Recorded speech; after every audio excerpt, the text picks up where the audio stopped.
समय के सर्वश्रेष्ठ उपयोग का 29वां सिद्धांत बुरी लतों से बचें।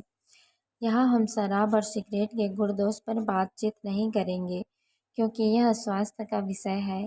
हम तो उनका विश्लेषण समय के संदर्भ में करेंगे। शराब और सिगरेट आपके शरीर के लिए तो घातक है ही, आपके समय के लिए भी कम घातक नहीं है। अनुमान है कि वह वर्ग एक सिगरेट पीने में लगभग आधा घंटे का समय बर्बाद करता है। सिगरेट पीने में तो केवल 5 मिनट लगते हैं, लेकिन इसके जुगाड़ करने और इसका माहौल बनाने में समय लग जाता है। हमारे समाज में अभी घर पर सिगरेट पीने का रिवाज नहीं है, इसलिए युवा पान की दुकान तक जाता है, फिर वहाँ सिगरेट पीते समय बातचीत करने लगता है और यार दोस्तों के साथ फालतू की बातों में समय कैसे बीत जाता है, उसे पता ही नहीं चलता। इसलिए समय के सर्वश्रेष्ठ उपयोग का 29वां सिद्धांत है, बुरी लतों से बचें।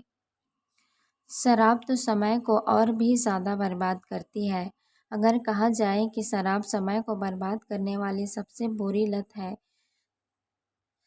तो अतिशयोक्ति नहीं होगी। देखिए, एक तो शराब पीने में बहुत समय लगता है, दूसरे पीने के बाद आदमी किसी काम का नहीं रहता।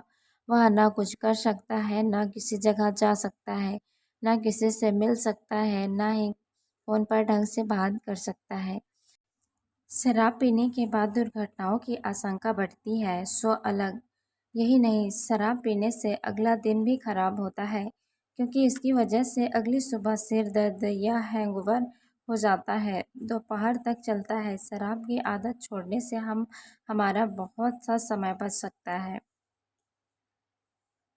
सिगरेट और शराब के अलावा भी कई बुरी लतें होती है जो आपका बहुत सा समय बर्बाद करती है। ये मनोवैज्ञानिक आदतें होती है जिनमें उलझकर आप अपना समय खुद बर्बाद करते हैं। एक प्रमुख आदत है दूसरों की बुराई करने या इधर-उधर की बातें करने की आदत। यह आदत समय प्रबंधन के लिहाज से बुरी है क्योंकि इसमें आपका बहुत समय बर्बाद होता है। बहस या लड़ाई करने की आदत में भी आपका बहुत समय बर्बाद होता है। तनाव होता है सो अलग, इसलिए इन आदतों से बचें। बड़बोलेपन से भी बहुत समय बर्बाद होता है। इस आदत को दूर करने के लिए सिकंदर महान के पिता फिलिप द्वितीय की घटना को याद रखें।